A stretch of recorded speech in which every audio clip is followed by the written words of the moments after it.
Buenas tardes. Hoy es un día muy especial para nosotros. Tenemos con nosotros, valga la redundancia, tenemos con nosotros nuevamente la compañía de Carmen y la exposición de uno de los juristas más importantes de nuestro país. Y lo digo en general, y en particular, por lo menos en lo que a mí respecta, uno de los especialistas en propiedad industrial más respetado. No solo por lo que ha escrito, entre los cuales destaca este hermoso libro de consulta obligatoria para cualquier especialista que trabaje en propiedad industrial, y que tuve el honor de que me invitara a participar en su presentación en el posgrado de la Facultad de Derecho,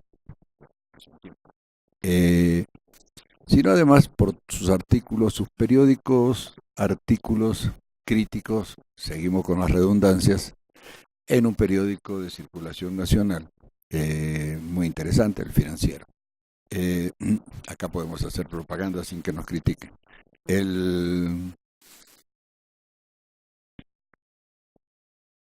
Me interesa destacar, ¿no?, precisamente el espíritu crítico de Mauricio. Y digo destacar el espíritu crítico porque no es habitual. Quizá algunos de ustedes que ya están trabajando el tema hace un tiempo ya lo han notado, o ya se han cansado. Yo desgraciadamente por mi edad ya me cansé hace mucho tiempo de leer artículos que repiten cosas y no dicen nada, ¿no? O de leer artículos que hacen referencia a las leyes y critican las comas, los puntos y comas, si se debió usar esta palabra o si era mejor usar la otra. Entonces, no abundan en nuestro ámbito espíritus críticos, espíritus que digan, bueno, voy a analizar, voy a ser constructivo, ¿no?, pero también voy a criticar las partes que yo considere que son fundamentales y que necesitan, digamos, una revisión o que necesitan que se vea con un espíritu crítico.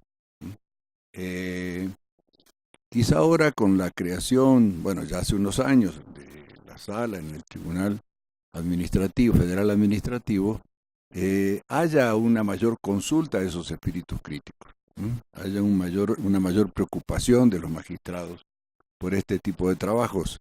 Pero no estoy seguro.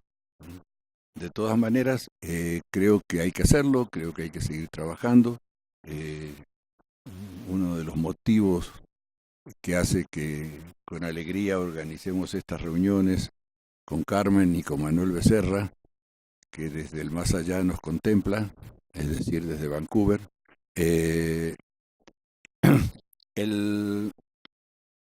es precisamente esta idea de participar con nuestros especialistas en desarrollar críticamente los puntos que consideramos importantes dentro del sistema de propiedad intelectual. Dicho todo esto, como ven, no les voy a presentar el currículum del doctor Jalife. Es conocido por todos nosotros. Nos ha aceptado muchas invitaciones, generalmente es uno de nuestros invitados de honor en todos los coloquios. Inclusive en el último yo no pude participar, se realizó en la Facultad de Derecho, la dejamos sola a Carmen con la responsabilidad de organizar el coloquio. Entonces, sin más, lo vamos a invitar a que participe en uno de los puntos precisamente difíciles de negociación en los dos últimos tratados de libre comercio firmados por México, uno ya aprobado por el Senado, el otro todavía en suspenso, que ha sido uno de los más difíciles y que va a ser más difícil todavía cuando se avance en la negociación del Tratado de Libre Comercio con la Unión Europea. Entonces, pues, qué mejor que el doctor Jalife para abordar este tema. Mauricio.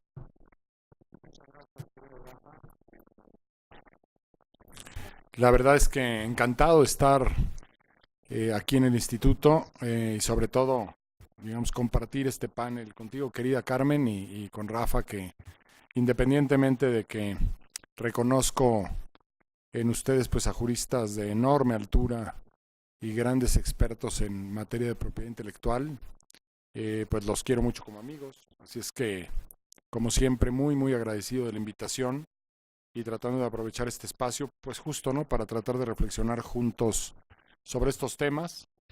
Creo que estamos en México en un momento de coyuntura muy particular, no solamente por todos los temas jurídicos que tenemos enfrente y que tenemos que tomar decisiones ya en relación con muchos de los temas que habrá que definir en los próximos meses, sino también por el entorno político. Al final no podemos olvidar que nos movemos en cierta, o nos hemos movido en ciertas direcciones que ya dábamos por sentadas en los últimos 25 años y que hoy probablemente las direcciones puedan estar sufriendo algunos ajustes.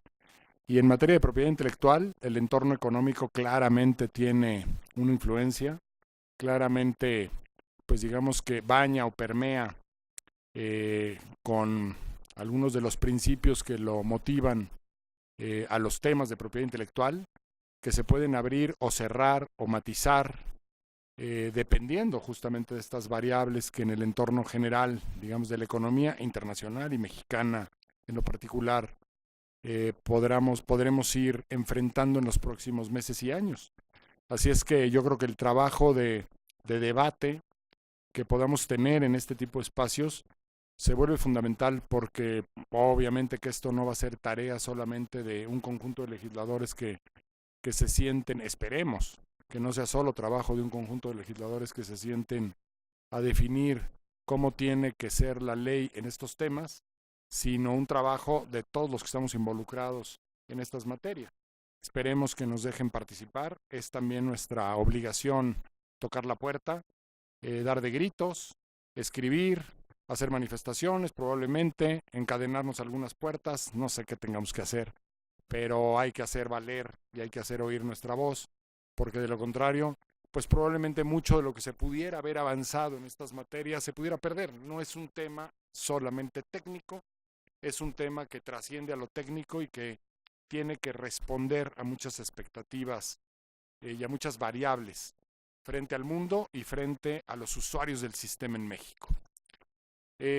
Este tema en particular creo que está imbuido y dotado de una sensibilidad social particular. Yo creo que de las figuras de propiedad intelectual, probablemente junto con expresiones de folclore, junto con temas de conocimiento tradicional, pocos temas tocan tanto a las comunidades, a los grupos, a los productores del campo, a los grupos indígenas, a los pueblos originarios, etcétera, como el tema de indicaciones geográficas. Es, yo creo que una de las patas de este sistema, pues vamos a decir, que se está creando en el mundo, que está en formación, a pesar de que son derechos de los más, pues podríamos decir que antiguos en materia de propiedad intelectual, como un poco pensando, digamos, en el derecho natural que correspondería a cualquier grupo o persona de poder reclamar derechos sobre una creación. Yo creo que podrían ser derechos de los que tengan raigambre histórica más antigua, y sin embargo son los que están llegando más tarde a la fiesta, ¿no? Son los que están levantando la mano en los foros internacionales para ser vistos y en los congresos de los países para ser atendidos. En México por ahí ya está una ley de protección de expresiones de folclore en discusión. Ya está por ahí algún tema también para regular conocimiento tradicional. Y ya tenemos esta nueva regulación de indicaciones geográficas que, bien utilizada por los abogados, bien utilizada por los juristas, se puede convertir en una pieza clave en el desarrollo de cadenas productivas de muchos productos tradicionales mexicanos, con grandes beneficios para todos. Ese es creo que el resultado final. Y por eso creo que el tema se vuelve de atención particular y demanda, digamos, un tratamiento muy, muy serio, y muy profundo de parte de todos nosotros. ¿Cómo llegamos a este momento de coyuntura? Pues la verdad es que acumulando expectativas a lo largo de los últimos años, ¿no? Yo creo que poco a poco, a través de señalamientos, de estudios y de un poquito dar seguimiento a lo que venía sucediendo a nivel mundial, fuimos creando lo que a veces se llama como momentum, ¿no? Este grupo de meses que fueron entre 2017 y 2018, en donde sucedió todo lo que tenía que suceder en materia de indicaciones geográficas en 6 meses, cuando no había sucedido en 60 años. Y un poquito esa es la razón de que estemos hoy aquí sentados platicando sobre este tema. Tenía muchos años Europa, por hablar, digamos, de este bloque económico. Todos los países europeos tenían muchos años ya presionando en el mundo un cambio de paradigma en materia de indicaciones geográficas. Desde ADPIC había logrado Europa filtrar el concepto de indicaciones geográficas y había de alguna manera generado la obligación de que los países reconociéramos y protegiéramos indicaciones geográficas. Así de esta manera muy general y sin aterrizar en lo particular disposiciones o protocolos particulares o estándares específicos de cómo hacerlo. Simplemente se había logrado filtrar el concepto de indicación geográfica. El solo concepto de indicación geográfica ya era toda una novedad. Es decir, cuando encontramos este concepto en ADPIC, allá en 95, y desde que se empezó a discutir, vamos a decir, en los borradores preliminares, desde fines de los 80s y en todos esos primeros años de los 90s, el concepto de indicación geográfica empezó a llamar la atención como una nueva figura de propiedad intelectual, que eran las indicaciones geográficas. ¿Por qué hablábamos de este tema y no seguíamos hablando de denominaciones de origen, como tradicionalmente lo habíamos hecho desde el Arreglo de Lisboa de 1958? Bueno, pues porque resultaba que las denominaciones de origen que exigían entre los requisitos, digamos, esenciales, 3 postulados básicos.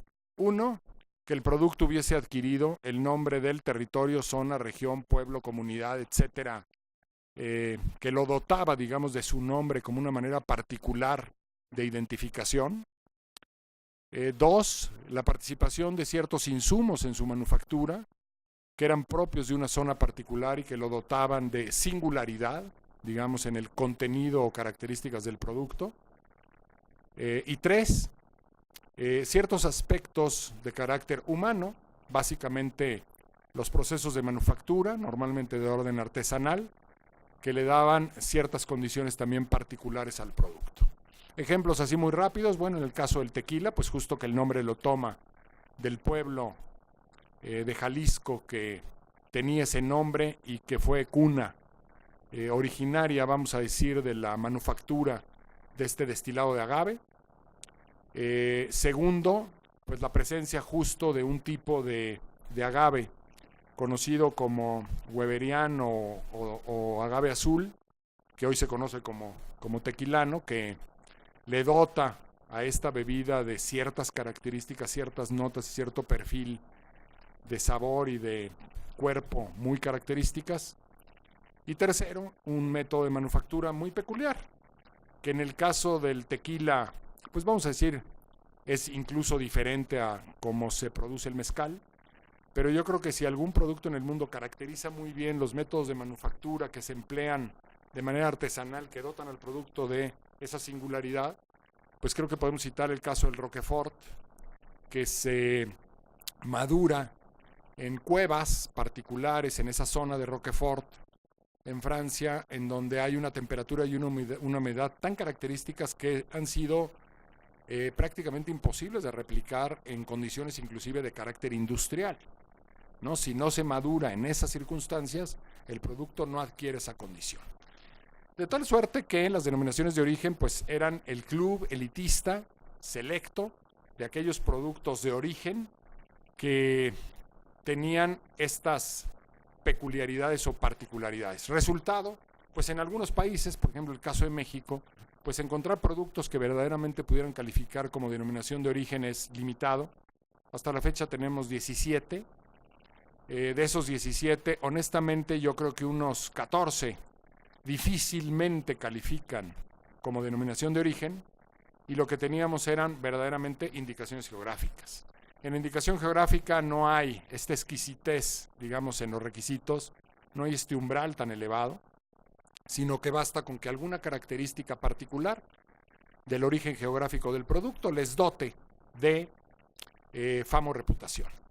De tal suerte que si pensamos en México así rapidito, en los zarapes de Saltillo o en las guitarras de Paracho, pues encontraremos productos que pueden aspirar a una indicación geográfica, pero que nunca hubieran calificado para una denominación de origen. Una indicación geográfica es el gran concepto que contiene a las denominaciones de origen. Y bueno, y también podríamos hablar de las indicaciones de procedencia, inclusive probablemente como un concepto más amplio. Pero bueno, centrándonos en lo que nos ocupa, que son las indicaciones geográficas, pues diríamos son todo este grupo de productos que pueden efectivamente aspirar. Bueno, también se habla a veces de servicios, ¿no? Hay quien dice, pues hombre, claro, el servicio musical que prestan los mariachis de México, pues podrían aspirar a una indicación geográfica. Los servicios financieros suizos podrían aspirar a una indicación geográfica. Bueno, temas ya sofisticados que podemos dejar para otra ocasión.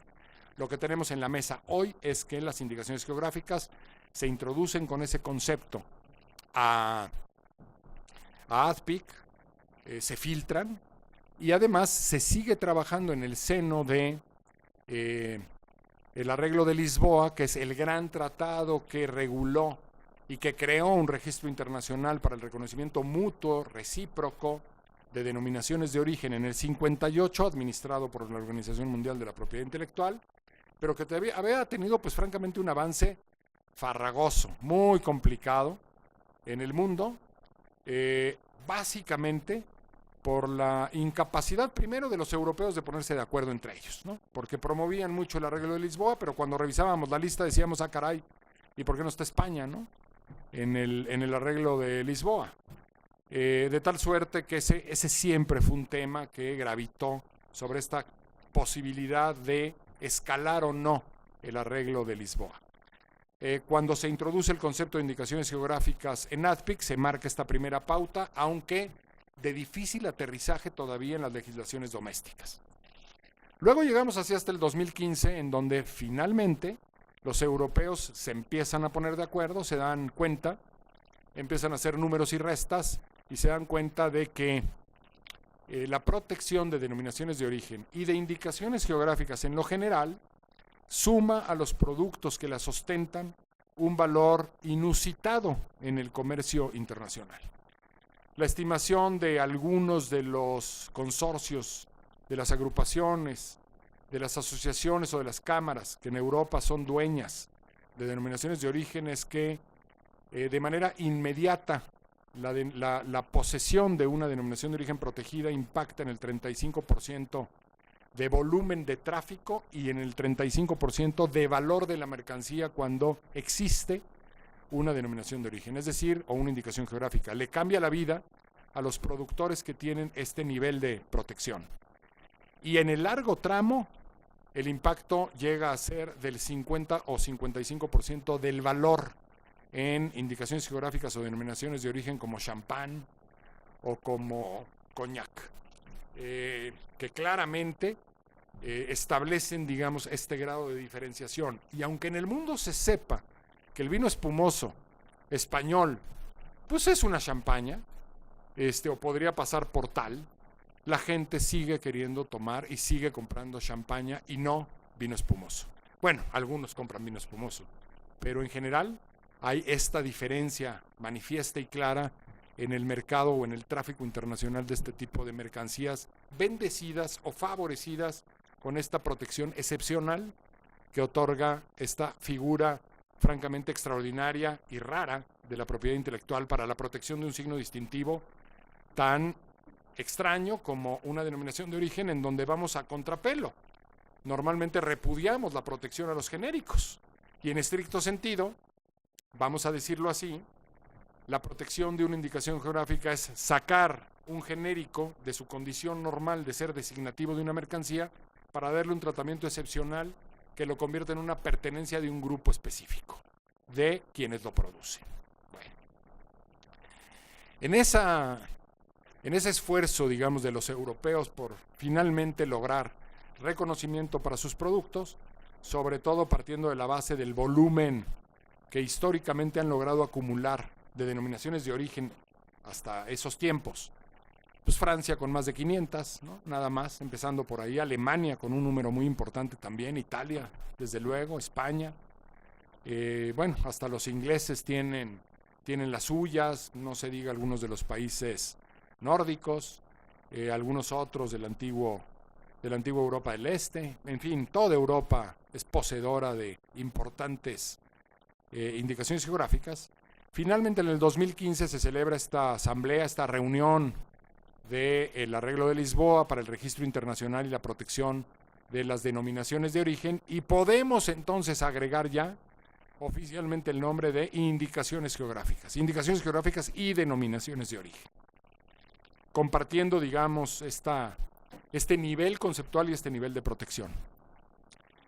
Y en mayo de ese año, del 2015, en general todos los países asistentes firman el Acta de Ginebra, se celebra ahí la reunión, y se comprometen a escalar ya y otorgarse mutuamente protección a las indicaciones geográficas a la par de las denominaciones de origen, sin establecer realmente una diferencia en grado de protección entre unas y otras. Y eso abre la puerta para que innumerables productos que ostentan nombres geográficos puedan aspirar a tener protección bajo esta premisa, con todas las derivaciones, con todas las variables que esos nombres puedan adoptar. Porque alguien decía, el tehuacano puede aspirar a protección como indicación geográfica, indiscutiblemente. Es decir, basta con que hay una referencia a una zona, a una región, a una localidad, a un pueblo, a un lugar geográficamente identificable, como para poder aspirar a la protección que brinda esta figura. Ese es el punto de partida, digamos, de lo que sucedió en los últimos 3 años, que fue vertiginoso en materia de indicaciones geográficas. México había ya, desde incluso antes, había hecho algunos esfuerzos legislativos por tratar ya de actualizar su vetusta regulación de denominaciones de origen, que pues históricamente lo que hemos hecho en México ante la imposibilidad de tener una ley de competencia desleal que pudiera recibir y dar un tratamiento más hábil a este tipo de figuras. En la competencia desleal normalmente pues tenemos que encontrar algunas figuras que deberían ser no registrables, ¿no? De los famosos derechos no propietarios. Las indicaciones geográficas eventualmente en algunas leyes de competencia desleal podrían conformar un tipo de derecho reconocible y protegible.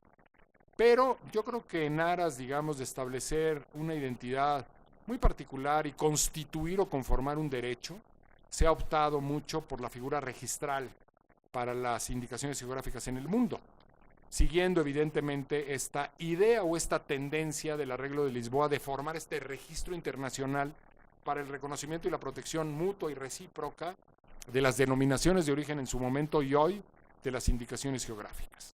Entonces, bueno, la puerta estaba abierta, México hizo algunos intentos, me acuerdo en particular de uno que promovió un diputado del PRI, cuando todavía tenían mayoría, el diputado Abel Salgado, que impulsó fuertemente un proyecto de una ley para las indicaciones geográficas y las denominaciones de origen. Esa ley pretendía sacar de la ley de propiedad industrial la figura y crear un cuerpo normativo particular. La discusión de si debe haber una legislación específica o no para indicaciones geográficas, yo creo que está abierta. Es una discusión valiosa, válida, porque es una figura que además de tener muchas diferencias, digamos, en su naturaleza con los derechos de propiedad industrial típicos, que a veces requiere procedimientos ad hoc, que requiere además de una serie de atributos en la autoridad que lo administra, que no necesariamente el INPI reúne, como, por ejemplo, especialidades en agronomía, en antropología, en historia, en biología, en botánica, en geografía, que deben comparecer para el análisis, digamos, de cualquier solicitud que tenga que ver con estos temas o de cualquier ampliación de la protección, y que además requiere de algunas figuras adicionales para funcionar bien, probablemente con financiamiento. Tienen que comparecer también autoridades en la parte justamente en la parte agrícola, tienen que comparecer autoridades en la parte de economía, pero también en la parte que tiene que ver, por ejemplo, con el Instituto Nacional de Estadística y Geografía. También tiene que ver con turismo. Hay un gran turismo actualmente en el mundo, un gran movimiento turístico volcado hacia el conocimiento y la apreciación de los productos que tienen indicaciones geográficas. Bueno, pues la ruta del tequila en México creo que es un buen ejemplo de lo que se puede hacer con productos de este tipo. Yo diría que a contrapunto de la globalización, de pronto hemos observado que los productos étnicos están recibiendo una atención particular, se están reposicionando y revalorando en el mundo como productos culturales. Hay por ahí, por ejemplo, en el Consejo Regulador del Mezcal, una campaña publicitaria que dice esto es cultura líquida. Y es cierto, o sea, al final las denominaciones de origen y las indicaciones geográficas son tan representativas de algunas tradiciones y de algunos de los valores de muchas de nuestras comunidades y de nuestras regiones, que francamente hay que voltearlas a ver como una expresión cultural única, extraordinaria, irrepetible, muy valiosa, ¿no? Digna de ser protegida en todas sus formas. Y eso le da un valor y un significado muy particular a todo este trabajo. No se trata simplemente de, hombre, tenemos protegido el tequila y vendemos muchísimo tequila, y entonces, ¿para qué protegemos el ámbar de Chiapas o el café de Veracruz y realmente a nivel internacional tienen muy poco posicionamiento? Bueno, el tema es, si no hay gas en Chiapas porque no hay industria, o no hay industria en Chiapas porque no hay gas, ¿no? El tema es que si no hay apoyo completo, toda una infraestructura oficial para financiar, para fomentar y para proteger indicaciones geográficas, normalmente sucede lo que ha venido sucediendo en los últimos años. Tenemos un par de consejos reguladores que medianamente funcionan. El Consejo Regulador del Tequila, que funciona muy bien. El Consejo Regulador del Mezcal, que empieza a funcionar bien, después de muchos años y de muchos problemas económicos sobre todo, y de muchas dificultades.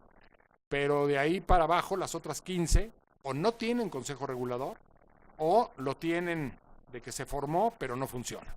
Y sin Consejo Regulador, las indicaciones geográficas es muy difícil que puedan prosperar, porque este es el organismo que tradicionalmente reúne, da pertenencia a los productores, hace defensa común, lleva adelante las acciones en defensa de los nombres en México y en el mundo, interpone las acciones legales, etcétera.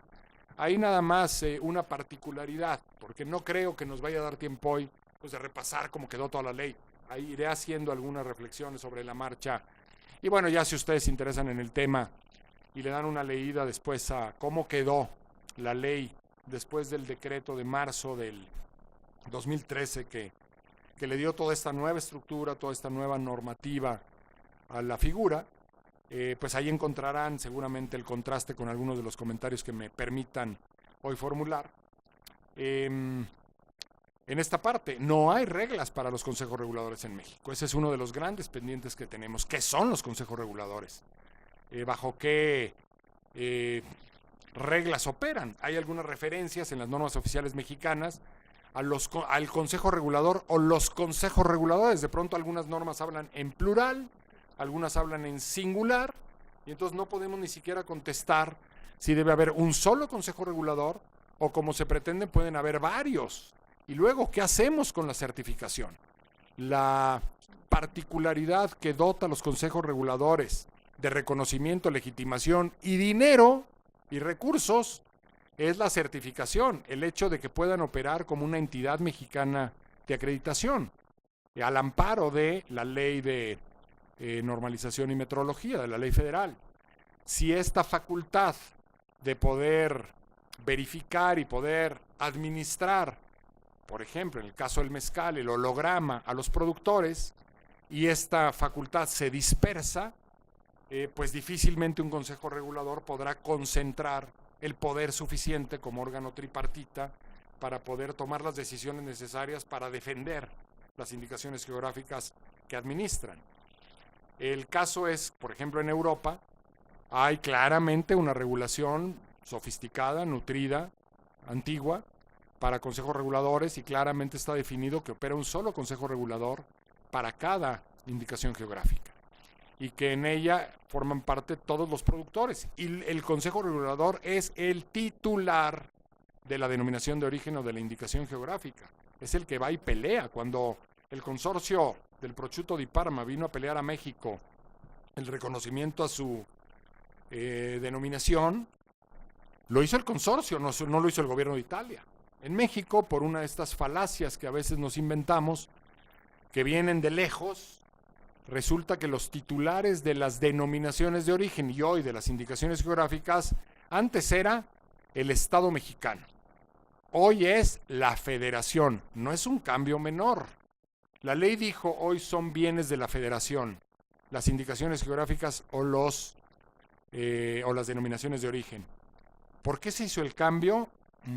Yo busqué en la exposición de motivos, le pregunté a un par de personas que participaron en la reforma. No, dijo, es un tema de lenguaje, es lo mismo. Yo le dije, sí, no, lo que pasa es que fíjate que para poder dar una concesión de un bien de la Federación necesitas un proceso de desincorporación, de acuerdo con la legislación de activos o de bienes de la Federación. Y la ley de propiedad industrial entonces, para dar una autorización a un usuario de la denominación o de la indicación geográfica, pues probablemente tuviera que pasar por un proceso de este tipo. Me dijo, caray, pues eso no lo habíamos considerado. Entonces, ese es uno de los puntos que me permito poner ahí un pequeño asterisco, porque creo que en el cambio de lenguaje eventualmente se cometió esta pifia. Primer problema. Segundo problema, pues que nunca se discutió realmente por qué las denominaciones o las indicaciones geográficas son de la nación, cuando deben ser del grupo de productores de la zona, que son los beneficiarios, que son los que han mantenido la tradición, que son los que han observado los protocolos y los procedimientos y los estándares para mantener estos productos al alcance de todos con un nivel de identidad, de valores culturales y de estandarización que nos han permitido trascenderlos hasta nuestros tiempos. ¿Cuántos se han perdido en el proceso? Miles de productos. Hoy sabemos de ellos, a lo mejor en algún libro, a lo mejor en los relatos que hacen las personas de las comunidades, pero ya no existen, ya no se sabe cómo se hacían o se han perdido los insumos que servían para su elaboración. Pero hoy tenemos todavía la posibilidad de crecer nuestra protección a más de 700 productos que tenemos identificados en México como susceptibles de protección por indicación geográfica. Más de 700 en todo el país. De los 17 que tenemos en DEO, hoy tenemos la posibilidad de subir a más de 700, así de un censo rapidito, ¿eh? No se crean que nos complicamos mucho la vida. Más o menos se preguntó a algunos de los estados, luego fuimos con Mr. Google a preguntarle y reunimos como 715, así muy rápido, de lo que nos contestaron y de lo que nosotros pudimos identificar. 715 que ahí están listos para poder seguir ese tránsito. Pero resulta que, bueno, el titular es la Federación, y que los productores asentados en las zonas podrían ser usuarios. Y ahí, bueno, pues siempre nos permitimos formular una observación o una pregunta que dejamos en el aire que no resolvió la reforma. La pregunta es muy simple. ¿Y si las denominaciones de origen en las indicaciones geográficas por ley son bienes de la Federación, antes eran bienes del Estado mexicano, y si son esencialmente mexicanas, ¿por qué el 80% de la industria del tequila está en manos de empresas extranjeras? Esa es la pregunta. Es más, el Consejo Regulador del Tequila sesiona 2 veces al año en Londres. Porque las 2 principales empresas distribuidoras de tequila son inglesas. Y una de las dueñas de tequila hoy más importantes, de Tequila Herradura, Brown-Forman, tiene capital inglés, tiene capital estadounidense, pero esos son los dueños del tequila en el país. El 20% restante en algunos productores que no quisieron vender, pero la ley no tiene ninguna disposición. Mientras que Francia o Alemania son muy claras en establecer que cualquier empresa productora beneficiaria de una indicación geográfica o denominación de origen debe poseer por lo menos el 51% de capital del país en donde se encuentra el producto o la indicación respectiva. Pues como una medida mínima, pues no de proteccionismo, yo creo que de identidad y de mantener un nivel, digamos, de vinculación con el país del que la indicación es originaria. De lo contrario, pues parecería que todo este rollo de los productos culturales y de los valores y de etcétera, pues parecería que de pronto suena un poco vago, ¿no? Y simplemente se convierte en un producto que bien distribuido puede llegar a todas partes. Y no decimos de ninguna manera, yo no digo, que las grandes empresas distribuidoras de alcohol en el mundo no participen en esta industria. No tengo la menor duda de que Osborne, o de que Brown-Forman, o de que Diageo distribuyen tequila. Sí, pero que las empresas usuarias autorizadas de la denominación de origen sean de capital mayoritariamente mexicano, ese sería el principio. Entonces, si lo venden a estas empresas, está bien, y que éstas lo revendan en el mundo como hacen con muchos productos que tienen denominaciones de origen de vinos europeos y que así se comercializan. Pero que ellos sean los titulares de la denominación de origen como empresas autorizadas, ese es el punto a discutir. Bueno. Después de que México asiste al arreglo de Lisboa y firme el acta de Lisboa de mayo del 2015, todos dijimos, ya estamos. Es decir, México acaba por fin de solucionar un grave problema que teníamos de pues toma de decisiones, yo diría que ideológicas en relación con esta figura. Ya tenemos el compromiso como país de honrar, privilegiar, fortalecer y regular esta figura. Y la sombra de la acechanza de nuestros queridos amigos de Estados Unidos y Canadá se habría disipado. Porque desde el TLC encontramos esa grave contradicción. El TLC se firmó justo en una coyuntura en donde estaba ya en tránsito, largo tránsito desde fines de los 80 hasta el 95, los acuerdos de la OMC y entre ellos el ATPIC. En el Inter negociamos el Tratado de Libre Comercio con América del Norte y ahí Estados Unidos nos dijo, cuando le dijimos, oye, ¿y qué vamos a hacer con las denominaciones de origen? Nos dijeron, ¿what? ¿Qué es eso? Ay, no te hagas, las denominaciones de origen con las que tienen tanta bronca con los europeos, que ustedes no las quieren reconocer y no las quieren proteger, porque Estados Unidos ha sido el centinela número 1, el defensor a ultranza de los derechos de propiedad intelectual en el mundo, y bueno, pues han sido los primeros en victimizarse siempre por los bajos niveles de observancia de los derechos de propiedad intelectual. Que por cierto, en los derechos que tienen que ver con estas figuras, nunca decimos, no se trata de que el Estado venga y nos regale nada. Es decir, no se protegen las denominaciones o las indicaciones, se reconocen. Es decir, es un derecho originario, un derecho no propietario. El registro sirve para fines burocráticos de darlo de alta en un registro internacional y para tomar definiciones de acotar y de tener ciertas normas aplicables y consejos reguladores y etcétera. Pero este es un derecho natural de propiedad intelectual, un derecho humano que está totalmente conectado a las comunidades que los han preservado. Cuando les dijimos ese rollo a los de Estados Unidos nos dijeron, no, eso no me suena, yo no tengo protección para esta figura, yo las protejo a través del sistema de marcas, cuando se puede, si quieres. Y entonces logramos una cosa fantástica en el Tratado de Libre Comercio de América del Norte del 94, que fue reconocimiento para el tequila y el mezcal como productos distintivos. Órale, ¿y eso qué es? Pues no sabemos. No sabemos, pero el compromiso era, nosotros aquí en Estados Unidos y en Canadá no vamos a favorecer que los productores locales produzcan tequila o produzcan mezcal. Ustedes, México, encárguense de que nadie produzca whisky de Bourbon, ni whisky de Tennessee o Bourbon de Tennessee. Y ahí quedamos. Y por ahí Canadá metió un Canadian whisky, no sé qué otra bebida isotópica. Y ahí nos fuimos con eso de los productos distintivos.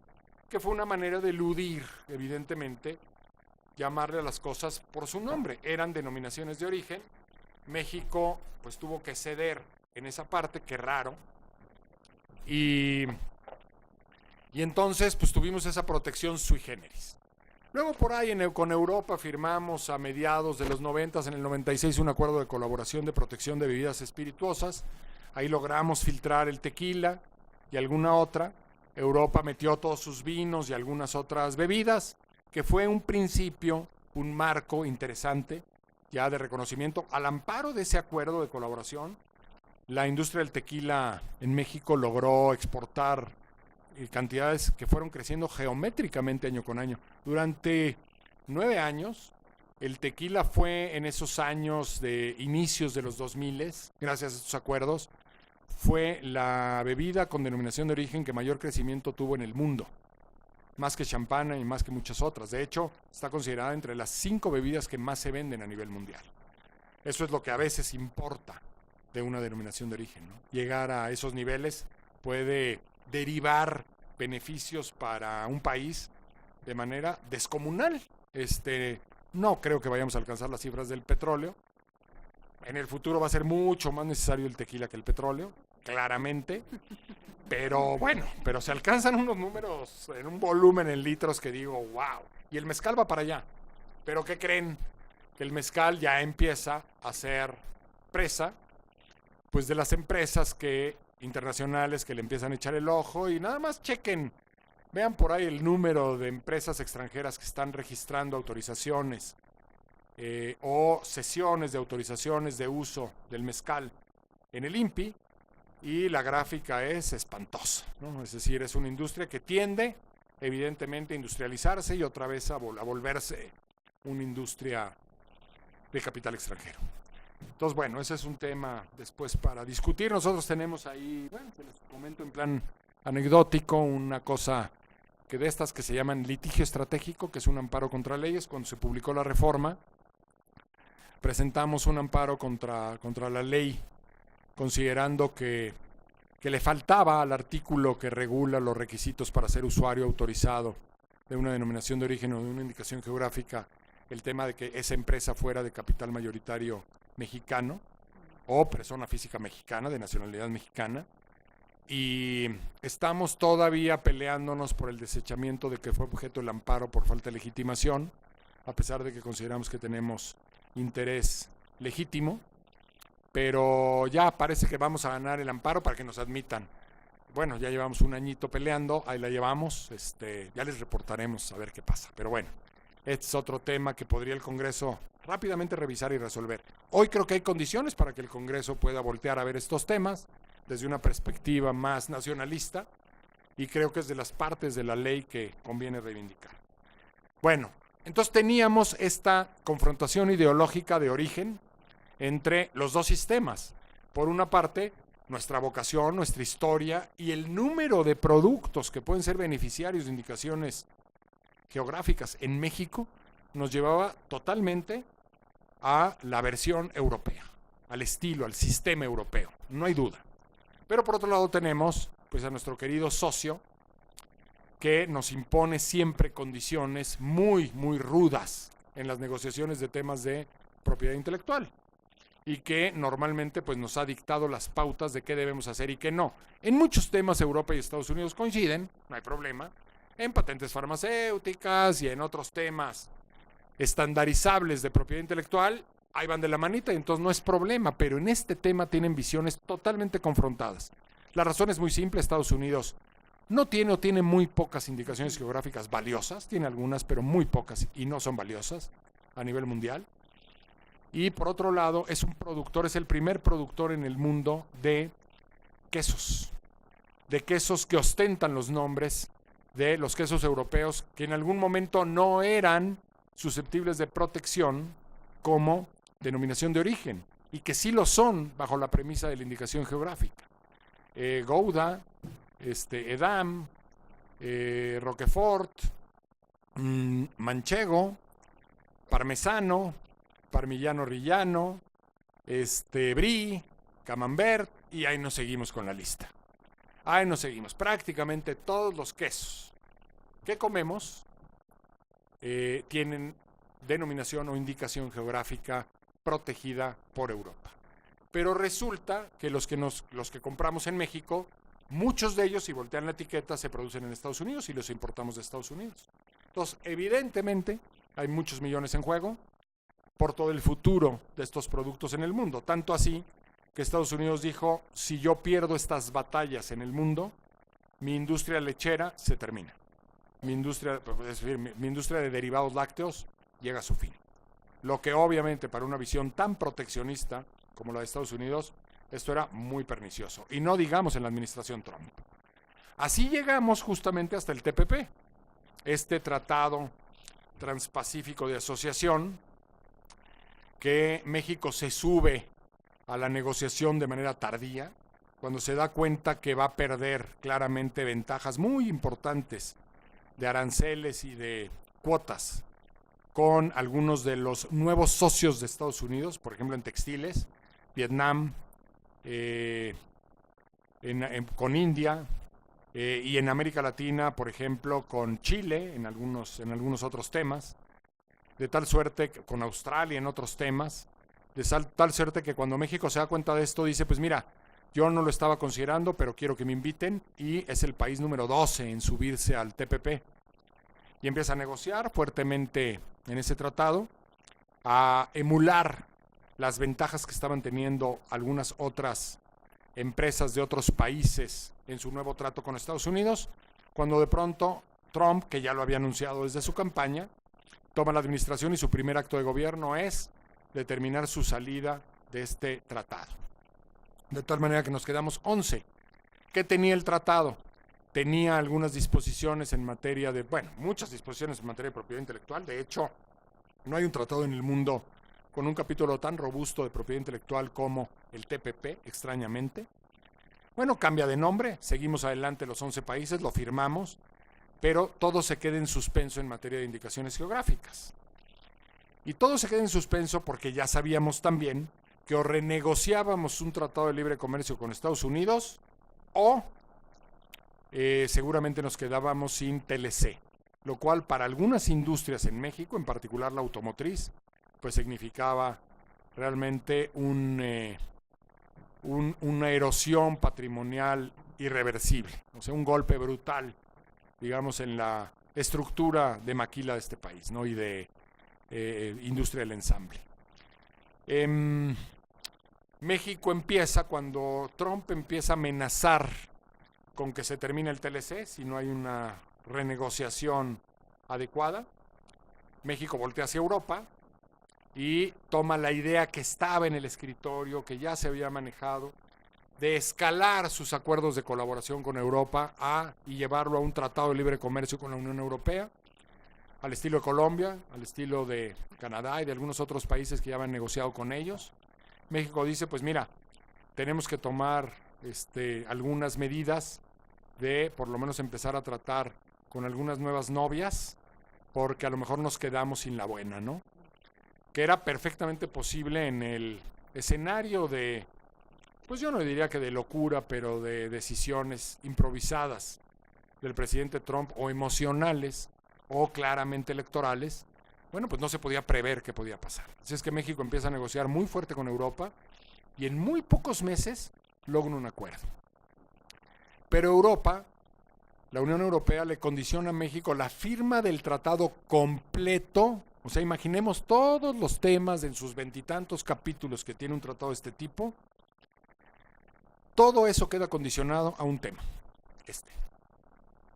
Y le dice a México, si tú no cambias tu ley, ya, y reconoces indicaciones geográficas, no le entramos.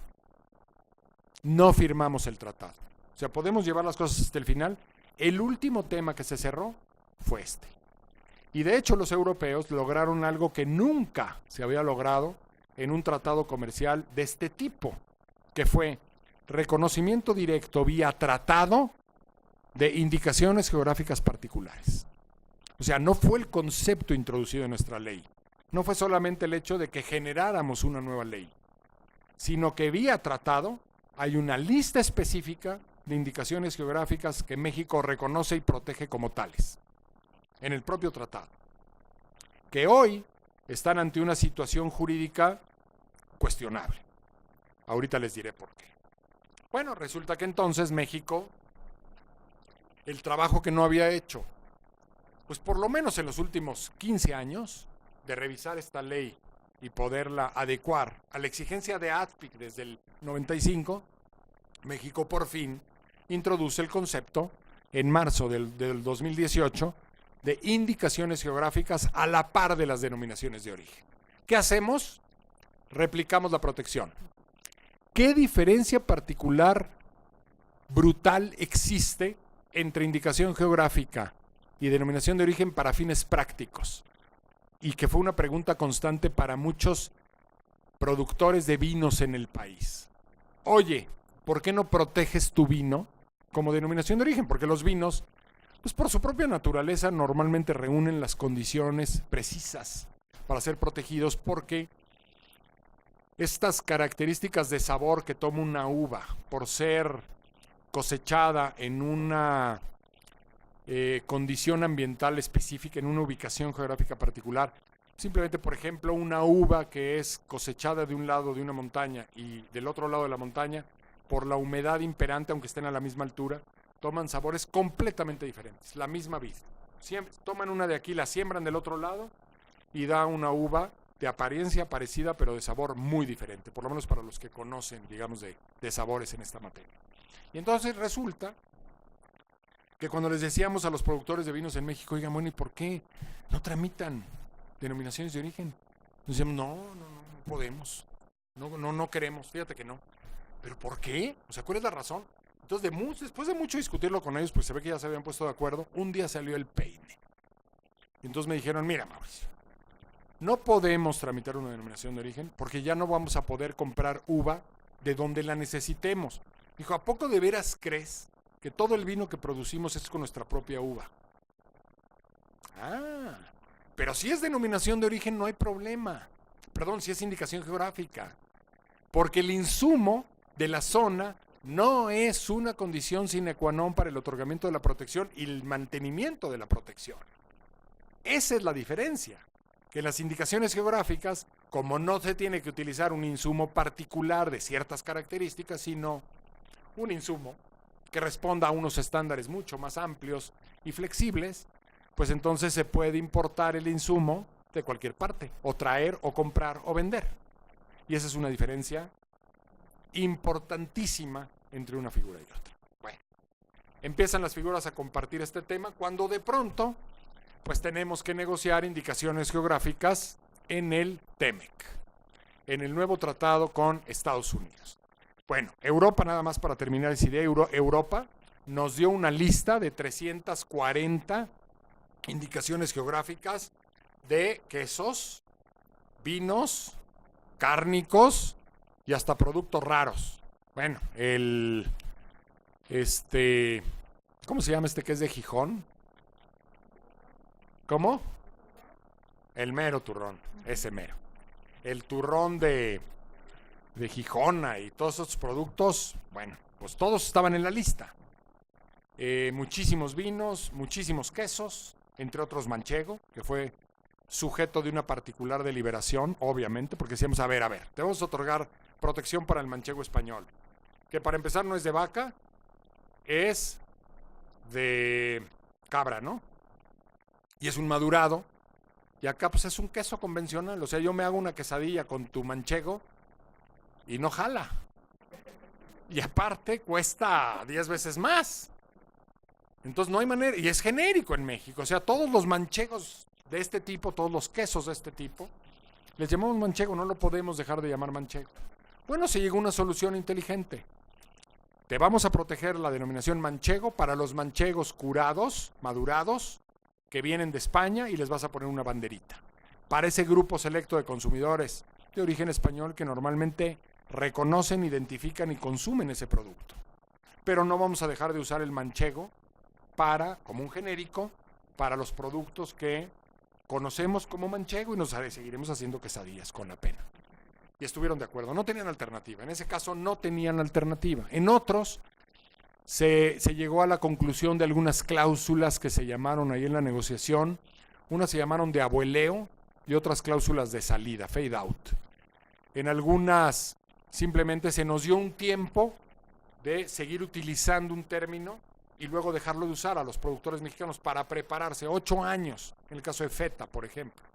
Durante 8 años, los mexicanos podemos seguir utilizando la palabra feta, pero dentro de 8 años, a partir de la entrada en vigor del tratado, tendremos que suspender el uso y usar otra denominación para ese tipo de queso, si queremos venderlo. El producto no es problema, pero cómo le llamamos sí es problema. Y en otros casos, se llegó también a soluciones prácticas. Los europeos son buenos para negociar. Si no puedo esto, pues puedo lo otro. Por ejemplo, el parmesano. Les dijimos, no hay manera. O sea, en México, ¿cómo crees? O sea, el parmesano es un tipo de queso y lo vendemos así. O sea, ¿o cómo quieres que le diga al mesero en el Italianis que me ponga qué en la pasta? Pues parmesano, ¿no? Dijeron, bueno, estamos de acuerdo, pero entonces protégeme la traducción, el nombre original del parmesano, y nosotros vamos a hacer una gran campaña para en México en su momento decirle al consumidor que el parmesano bueno es el de acá, que se llama Parmigiano Reggiano. Bueno, pues ya harán su labor, igual que con el manchego. Coexistirán con las denominaciones mexicanas que en forma genérica hemos venido usando. Pero una negociación ruda en donde todo estaba pendiente hasta que este tema no se resolviera. Entonces, cuando nos preguntan, oye, pero de veras, o sea, pues ¿cuánto vale el tema de indicaciones geográficas para los europeos? Pues nomás díganme si todo un tratado de libre comercio que va a regular nuestras relaciones en el futuro en todas las materias, todo dependía de que les dijéramos que sí en este tema. 2 grandes temas que se quedaron, yo creo que mal regulados, y que el TEMEC obviamente nos impuso como una obligación para esta ley. Si buscan en la ley se encontrarán 2 cosas que claramente demuestran que ahí nos quedamos cortos. 1, es necesario realizar una homologación en México de cualquier indicación geográfica o denominación de origen protegida en el extranjero, lo que desde mi punto de vista viola claramente el Arreglo de Lisboa. De acuerdo con el Arreglo de Lisboa, cuando un país da aviso a la Organización Mundial de la Propiedad Intelectual y hace los trámites para la inscripción o regulación o registro de una indicación geográfica protegida en su propio país, en ese preciso momento que se hace la publicación y transcurren los plazos de ley, en ese momento hay protección para esa indicación geográfica en todos los países que somos miembros del arreglo. Por lo tanto, la obligación de hacer un trámite de registro particular de la indicación geográfica extranjera en México viola claramente, porque va mucho más allá con una exigencia injustificada para que tengan eficacia esas indicaciones geográficas aquí. ¿Qué hicieron los europeos? Conseguir la protección vía tratado. Pero hoy tenemos esta dualidad. La ley dice una cosa con una enmienda en marzo del 2018 y el tratado que todavía no firmamos va a otorgar protección para un grupo de 340 indicaciones geográficas del otro. Por cierto, ¿qué le dimos los mexicanos en contrapropuesta a los europeos para proteger nuestras indicaciones geográficas? Pues como unas 20. Nuestras 17 denominaciones de origen, más 3 o 4 más, entre las cuales va jalapeño mexicano y chipotle mexicano. Bueno, algo se logró rescatar de todo este asunto, que estarán protegidas en Europa vía tratado. Ese fue un buen logro para México, que podrá utilizar de manera particular, porque jalapeño será genérica. Ok, un poco es la situación de manchego, pero en Europa hay muchos mercados que piden jalapeño mexicano. No quieren jalapeño de Perú ni jalapeño de China, porque hay una gran invasión en los mercados de jalapeños de otros lados. El consumidor sabe que el único que pica bien es el jalapeño mexicano y así lo pide. El otro sabe dulzón. Tiene que ver, fíjense nada más, luego de muchas investigaciones y de muchos rollos y de que no encontrábamos por qué el jalapeño mexicano tenía ciertas características, un día un biólogo fue a la reunión, un biólogo ahí, un flaquito, de como de 26 años, que decíamos, pues bueno, ahí trajeron uno, no, es que él está en el campo y no sé qué, y decía, es que no, es que el tipo de tierra, a ver, o sea, el jalapeño se cultiva en todo el territorio nacional y no se ve ninguna diferencia entre el que se cultiva en el Golfo y el de Chihuahua y el de Mérida. O sea, sabe igual. Y el cuate dijo algo, no, es que no es por eso, ni es por las lluvias, ni es por la cepa, ni es nada de eso. Dijo, es muy simple, es por la ubicación geográfica de México, por las horas de exposición al sol y por el grado de inclinación del sol en el territorio mexicano. Fíjense. Entonces sí había una característica geográfica que le dotaba de un sabor particular que le da la famosa pungencia al chile, el grado de picor. Por eso no sabe dulzón, sino que pica. Y por eso el jalapeño mexicano tiene esa característica. Bueno, la otra condición que se filtra en el TEMEC desde antes, es decir, que los americanos nos dijeron aguas con esto, fue el nivel, digamos, la posibilidad de oposición cuando se presenta una indicación geográfica a registro en México, sea directa de mexicanos o sea extranjera. Y ahí los americanos lograron filtrar el tema de no puedes conceder protección para una indicación geográfica si existe una solicitud de marca previa o una marca registrada. Es decir, otra vez, equiparan el sistema de protección de signos distintivos o de marcas al sistema europeo, cuando se trata verdaderamente de sistemas totalmente distintos. El sistema de marcas para protección de indicaciones geográficas francamente no funciona, no es suficientemente robusto y normalmente tiene muchas salidas cuando el infractor puede demostrar que hace un uso genérico del término o que es un término de uso común. El sistema de marcas entra en pausa, se paraliza, no es mucho lo que se puede hacer. Y eso hace que equiparar un derecho frente al otro, pues francamente fue una traición, digamos, a lo que México ya había decidido desde el Arreglo de Lisboa. Creo que el tiempo asignado ya concluye y pasaríamos a algunas preguntas si las tienen, pero nada más terminaría entonces resumiendo lo que digo con 3 grandes pendientes que tiene México en estos temas. Yo diría el primero, está pendiente de aprobación por el Senado el Acta de Ginebra del Arreglo de Lisboa. Creo que no lo podemos seguir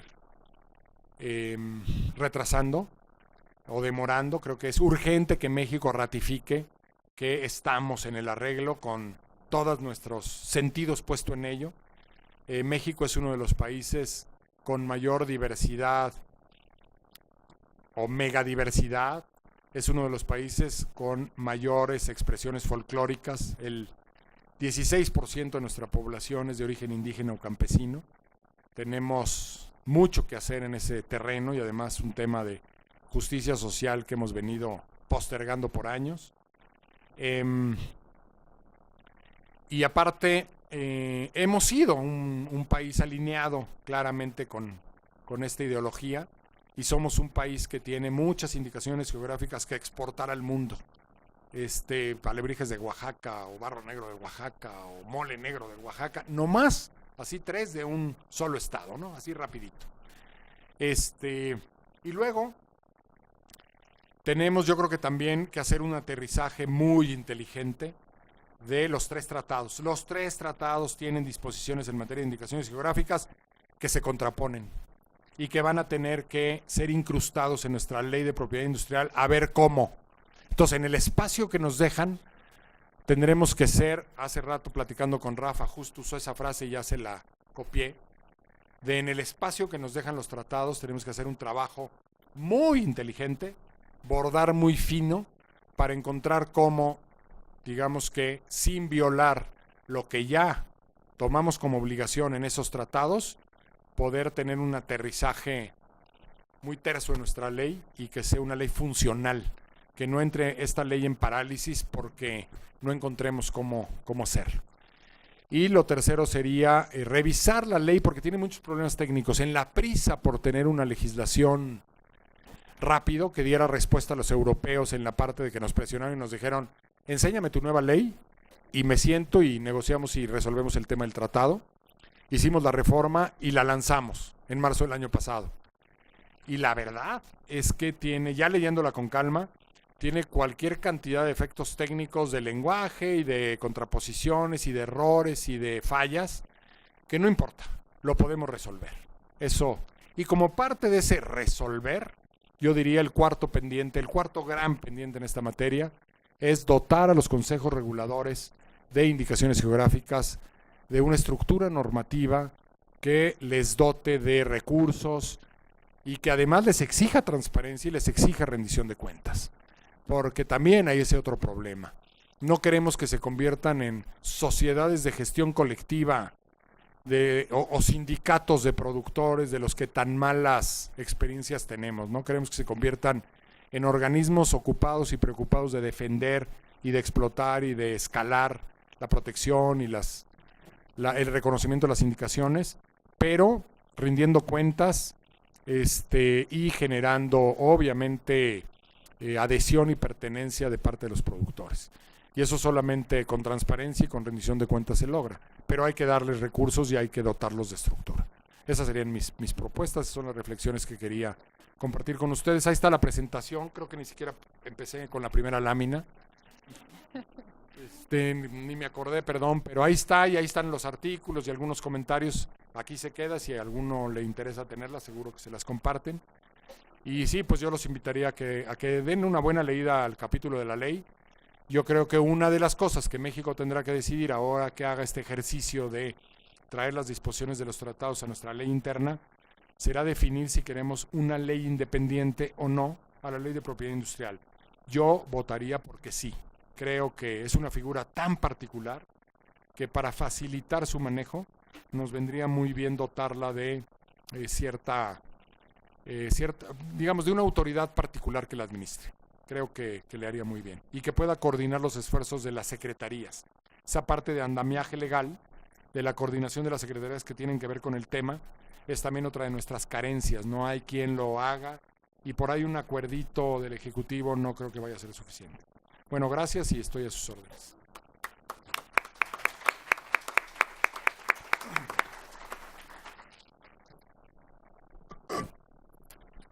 Gracias, Mauricio. Ha sido excelente exposición. Comenzamos con las participaciones y como siempre hacemos uso del privilegio de como tenemos el micrófono, pues empezamos nosotros primero. Carmen, si gustas. Bueno, en primer lugar, felicitar por supuesto a Mauricio por esta exposición y por ser tan puntual en los aspectos, me parece, fundamentales de esta integración e incorporación de las indicaciones geográficas a nuestra legislación nacional.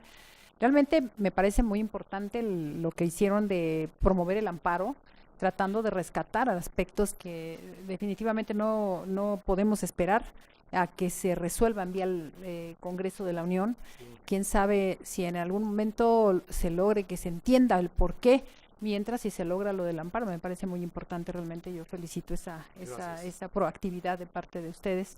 Y por otro lado, obviamente la regulación, que era el tema, cómo quedaron las indicaciones. Yo sí tengo varios comentarios, pero me gustaría conocer tu opinión en términos generales, Mauricio.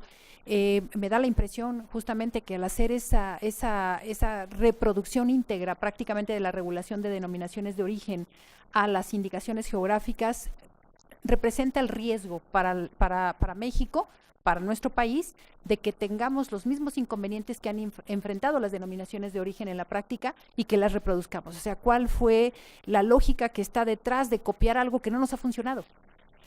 Obviamente eso no nos lo va a decir la exposición de motivos, ni los dictámenes, ni mucho menos en el proceso legislativo, pero esto me parece de lo más importante, lo que tú señalas sobre los consejos reguladores, que no tienen nulas facultades, que no existen porque no hay normas oficiales también. O sea, tampoco en todas las denominaciones tenemos normas oficiales, lo cual inhibe la posibilidad de que sean explotadas y pues por supuesto que eso tampoco nos da la esperanza de que puedan ser exitosas como lo son tequila y mezcal, más tequila que mezcal, y eso por supuesto va acarreando una serie de problemas que me parece que tenemos ahí ese riesgo latente de que nos pase lo mismo en indicaciones. Entonces, ¿no crees que puede ser una especie de lastre que pueda sufrir la indicación geográfica?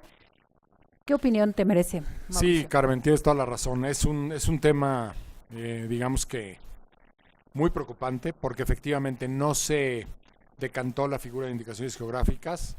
Creo que, no sé si está, sí, no se decantó la figura, no se aterrizó, digamos, de una manera verdaderamente flexibilizada y simplemente se equiparó prácticamente, ¿no? Y con eso lo que tenemos es que tenemos un nivel de discrecionalidad que aparte, ya de parte de la autoridad, que ya lo hemos padecido grave y seriamente en casos previos. Este tema que seguramente ustedes conocen de estas ampliaciones que se dieron a múltiples municipios de Aguascalientes, Estado de México y Morelos para formar parte ahora de la mancha de protección de la denominación de origen mezcal, que fue pues tan discutida y que generó pues por primera vez, bueno, claro, está la parte mala de que cortaron el periférico, el tráfico, pero por primera vez veo yo en México que un grupo, digamos, de origen social marcha por las calles reivindicando un derecho de propiedad intelectual. Yo hacía esa reflexión de que, ok, está bien, que está mal que cierren el INPI simbólicamente, pero está muy bien que la gente empiece a tener esta conciencia del valor de estos derechos y reclame y lo reivindique y haga lo que tenga que hacer para defenderlos, ¿no? Pero todo derivó de que honestamente el INPI hizo un pésimo trabajo. Le presentaron un estudio total y absolutamente distorsionado de una asociación de quién sabe dónde, que decía que sí habían las condiciones en Aguascalientes para producir mezcal, que ahí estaban los agaves, que los estaban viendo a simple vista, que ahí estaban las fotos, y que consecuentemente pues iba a ser una industria muy próspera cuando tuvieran la denominación de origen. A ver, ¿y qué pasó con la ancestralidad? O sea, si una de las condiciones es vienes fabricando el producto desde no sé hace cuántos años, de una cierta manera, bajo unas ciertas características y con unos insumos determinados, y eso de ninguna manera está probado en tu estudio. Y de pronto el INPI, después de que se presentaron oposiciones, etcétera, simple y llanamente dice, bueno, se presentaron estas oposiciones, pero revisando el estudio se ve que cumple y por lo tanto ahí te va el decreto de protección y aparte se consigue que la COFEMER se brinque la obligación de ver el impacto regulatorio y otorgan, ya, ahí está la protección para el estado de Aguascalientes. Eso no lo podemos hacer, eso desvirtúa, eso abarata este tipo de figuras y por lo tanto sería indispensable en esa parte tener un reglamento que de una manera muy precisa diga, en el caso de denominaciones de origen se necesita esto y en el caso de indicaciones geográficas se necesita esto, que va a ser mucho más corta la lista en caso de indicaciones geográficas. Ahorita tenemos lo mismo para las dos figuras y claramente eso va a generar distorsiones porque entonces empezamos a estirar las cosas.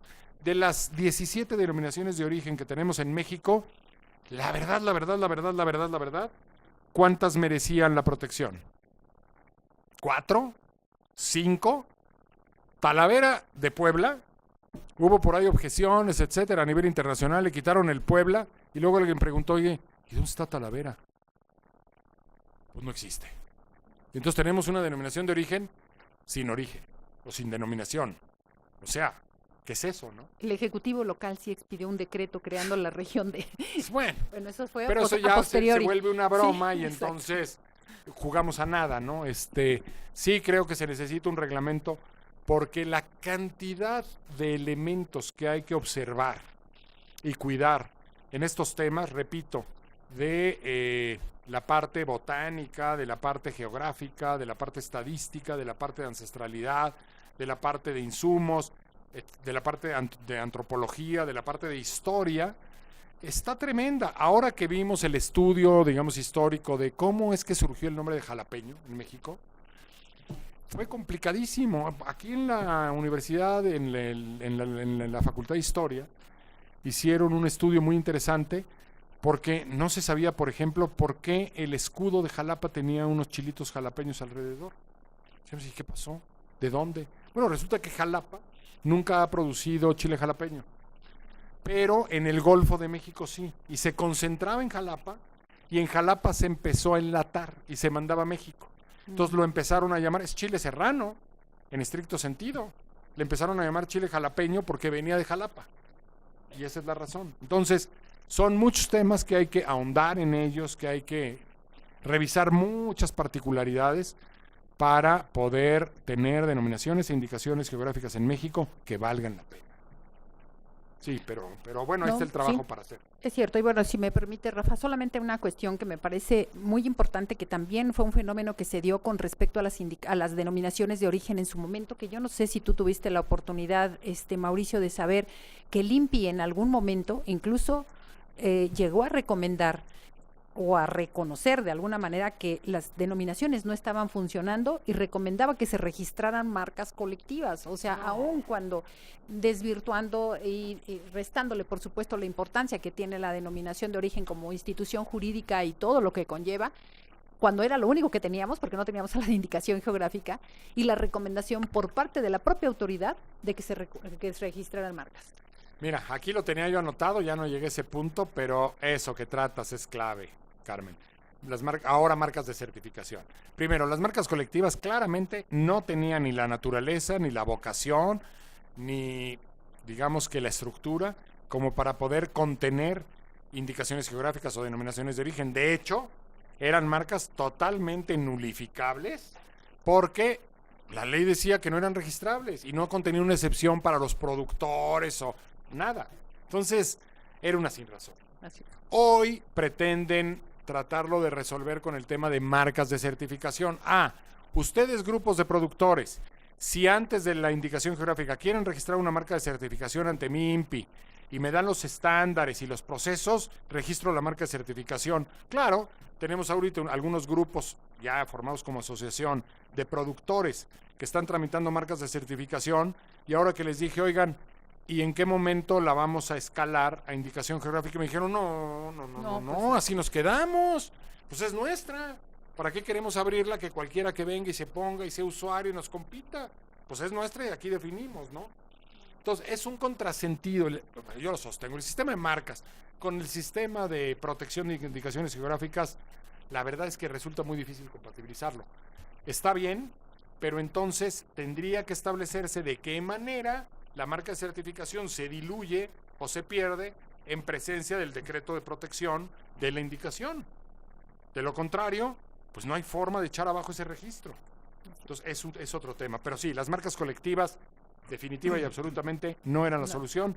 Era un poco en la desesperación del INPI de poderle dar algo a los productores cuando claramente no calificaban para denominación de origen. Estábamos en los extremos y entonces decían, pues lo único que tengo para ti es una marca colectiva. No te sirve, pero te la doy. Cierto. Pues bueno, a veces así pasa, ¿no? Gracias, Mauricio. Gracias, Rafa. Gracias, Carmen. 2 puntos solamente. Uno, volver sobre lo que planteabas de... no sé si estás... Sí. De la competencia desleal, ¿no? Hay un montón de temas. Es decir, se está engrosando demasiado lo que es el sistema de propiedad intelectual. A lo mejor para nosotros está bien porque nos da tema. Por ahí no sabemos qué escribir para el próximo artículo y nos da temas nuevos, ¿no? Pero coincide, me invitaron ahora al congreso que te comentaba, y en la mesa que estoy son desafíos de las nuevas tecnologías al sistema de propiedad intelectual. Entonces, después de pensar que no quería repetirlo de todos los artículos, pues pensaba, en definitiva, las nuevas tecnologías no desafían a la propiedad intelectual. Los empresarios desafían al sistema de propiedad intelectual para que nuevas tecnologías, que no son ni inventos ni obras, sean protegidas por el sistema de propiedad intelectual. Entonces nos estamos llenando de analogías, de sistemas sui generis, de que nos meten temas de competencia. Por ejemplo, ¿no? Una vez que se otorgó la patente, ¿qué tiene que ver el sistema de propiedad intelectual con la autorización de COFEPRIS? ¿Por qué en el capítulo de propiedad intelectual tenemos que poner la prolongación de una patente, ¿no? Porque en COFEPRIS se durmieron y demoraron en otorgarlo. ¿O por qué COFEPRIS? Bueno, etcétera. La protección de datos, ¿no? ¿por qué tiene que estar en el sistema de propiedad intelectual?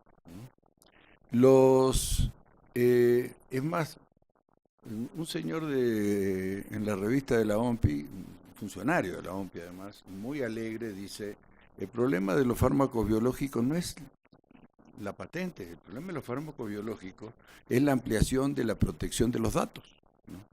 Entonces, bueno, ¿y eso qué tiene que ver, ¿no? Entonces, hay un montón de temas, entre otros el secreto industrial, que aparentemente no tendrían que ver con la propiedad intelectual y que habría que separarlos. Y quizás las indicaciones geográficas, y me atrevería a decirte, pensándolo bien, quizás hasta las marcas, ¿no? Un fallo de la Corte disparatado, solo que dice el artículo 28 constitucional, había sido impugnado por cuestiones monopólicas, una resolución, y la Corte dice, el artículo 28 otorga ese oposición. ¿No? El artículo 28 de la marca no dice absolutamente nada, ¿no? Ni tendría nada que decir. Entonces ese es un punto que es, quizá habría que empezar a trabajar para proponer una ley de competencia desleal o legislaciones específicas que adelgacen un poco el sistema de propiedad intelectual. Otra pregunta, ahora que se va Pati, voy a hacer la pregunta que seguramente Pati va a hacer. En las indicaciones geográficas, ¿se podrían proteger, por ejemplo, parte del folclore o los textiles? Hasta ahí me quedo porque quiero que los compañeros... Con mucho gusto, Rafa. Bueno, en primer lugar coincido totalmente contigo. Hay ya demasiadas figuras en propiedad intelectual. Todo queremos que se convierta en propiedad intelectual. El derecho de imagen, yo le agregaría las figuras que mencionabas. Pues eso es derecho a la privacidad. No es un derecho comercializable, no es el derecho a oponerse a que alguien lo comercialice. Pero bueno, sí, claramente estamos en ese tema. Y la competencia desleal nos da una respuesta francamente buena, digamos, las leyes de represión de la competencia desleal. Hemos hecho esfuerzos también de repente por llevar algunas ideas al Congreso en algunos otros tiempos de poder tener una ley de competencia desleal en México, pero cuando les dijimos es una ley de represión de la competencia desleal, nos dijeron no, ¿cómo que represión? Aquí no reprimimos a nadie y entonces se acabó ahí el intento, ¿no? Le dijimos, oiga, ¿y cómo ve una ley para fomentar la competencia leal? Ah, bueno, eso ya suena mejor, ¿no? Pero el tema es que una ley de competencia desleal como al estilo español, al estilo chileno, de muchos países europeos, de todos los asiáticos, Estados Unidos, etcétera, responde a muchísimos problemas que no podemos resolver vía propiedad industrial, ¿no? Y seguimos metiéndole a esta ley una serie de temas que decimos, bueno, ¿y qué tiene que ver la fracción 10 del artículo 213? El tema de si desprestigias al competidor en sus marcas o en su nombre, etcétera, es una infracción de propiedad industrial. ¿Eso qué rayos tiene que ver con propiedad industrial? O las prácticas contrarias a los buenos usos en materia mercantil, etcétera, ¿no? Y otras muchas están en la Ley Federal de Protección al Consumidor, porque no encontramos dónde acomodarlas. Hasta el artículo sexto bis del Código de Comercio, que además de todo, pues nos vino a aplicar la restricción de que tienes que contar con una declaratoria previa de la autoridad administrativa competente para poder ejercitar una acción civil en materia de competencia desleal. Pues Dios santo, el peor de los mundos. Cuando una ley de competencia desleal resuelve, por ejemplo, problemas de publicidad. En México, si tenemos un problema de publicidad con un competidor, ¿qué hacemos? No, pues tenemos que irnos a quejar como consumidor porque no hay una ley que lo atienda. No hay una legislación, es un tema de competencia desleal. Secretos industriales no es figura de propiedad industrial, es una figura de competencia desleal. Lo que se protege es la inversión, no se protegen los resultados. ¿Qué tiene que ver con propiedad industrial? Una información de un experimento fallido. Pero bueno, entonces lo metemos a propiedad industrial porque no tenemos una legislación de estas, ¿no? El otro día veíamos una práctica que consiste en que tú metes en Google una marca y probablemente la página que posiciona, por como está el código pagado de un anuncio de Google al que se le metió dinero y yo di esa palabra, es la del competidor. Entonces el competidor dice, oye, pero la marca no aparece en ninguna parte. No, pero la tecleó el usuario el cibernauta y posicionó la página del competidor directo. Me llevó a la página del otro. Ah, ¿eso qué es? Ah, no, pues es competencia desleal, no es uso ilegal de marca. Si tú pones Aeroméxico, Ah, claro. te entra décimo. Primero viene Despegar, Aeroméxico. Es la 10ª página. Es la 10ª página. Eso claramente es competencia desleal. O hoteles que hoy están en un tema muy interesante. Hay este mercado de camas, que yo no sabía que existía, mercado de mayoreo de camas, que los hoteles dicen, bueno, el 30% de mis espacios en esta época, como no los puedo comercializar yo, los pongo en mayoreo, que son todo lo que venden Booking, hoteles.com, Expedia, Travelocity, todos estos sistemas. Y entonces hay otras empresas que van y les compran espacios y los revenden, pero hacen una página, van al hotel, se hospedan, sacan sus propias fotografías y promueven el hotel bajo un dominio que usa la marca del hotel más un agregado como hotel tal. Entonces, y son las primeras 10 páginas. La página oficial la encuentras en el número 14. Entonces tú crees que estás tratando con el hotel y ahí haces tu reservación y compras y el hotel ni los conoce. Temas de competencia desleal. Entonces, este tipo de figuras encuentran un mejor recipiente, una estructura más dúctil, más maleable, más acorde, digamos, a su naturaleza de las muy diferentes situaciones que se presentan en una ley de este tipo, con instituciones y procedimientos específicos, que en una ley de propiedad industrial que tiene una camisa de fuerza muy particular y un razonamiento de la autoridad muy particular. Ya parece que el INPI, yo quiero ver que analicemos las resoluciones que el INPI ha dictado en materia de competencia desleal. Son muy pocas y muy malas, de verdad lo digo. Hacen muy bien el trabajo de marcas, hacen muy bien el trabajo de patentes. Ese es el trabajo que quieren y saben hacer. No los llevemos a un área donde no tienen gente capacitada para resolver. Y entonces una ley de competencia desleal creo que nos vendría muy bien en este momento en el país, porque además revisamos el periódico todos los días y la mitad de los industriales de una rama determinada acusan a los otros de competencia desleal. Todos acusamos a los otros de competencia desleal, pero ¿qué es eso? ¿Para qué sirve? ¿Y dónde está? ¿Y cómo se regula? Simplemente el otro día veía un caso muy interesante, yo se los comparto rápido, pero para que veamos la riqueza que tiene una legislación de este tipo, de una empresa en Estados Unidos que acusaba a otra de competencia desleal porque empleaba migrantes a los que les pagaba un sueldo miserable. Entonces decía, ¿cómo voy a competir contigo si estás dando abajo de costo o no abajo de costo, estás ganando dinero, pero estás 30% abajo de mi costo porque pagas a empleados que no tienen prestaciones? Y yo pago $14 la hora y tú pagas 3. Entonces, eso es competencia desleal. Bueno, está interesante el caso. Y el otro tema, Rafa, rápido, solamente en aquellas expresiones de folclore que puedan tener un nombre particular de lugar. Por ejemplo, ya alguien lo ha dicho, si se empiezan a proteger servicios, podríamos proteger voladores de Papantla, por ejemplo, ¿no? Y también para textiles, si es un bordado o un textil, por ejemplo, de Chiapas, que son muy particulares y muy reconocidos incluso en el mundo, evidentemente que un bordado de Chiapas podría ser susceptible de protección como indicación geográfica sin ninguna duda, pero solo el nombre. Okay. Solo el nombre, no, digamos, no el folclore como tal. No. Para no, por favor, para no quedarme con la duda, porque me parece muy interesante, Mauricio, y en su momento cuando propusieron lo de la ley de competencia desleal, ¿quién iba a ser el competente para aplicarla? No, el competente se le daba una extensión de facultades a la Comisión Federal de Competencia Económica.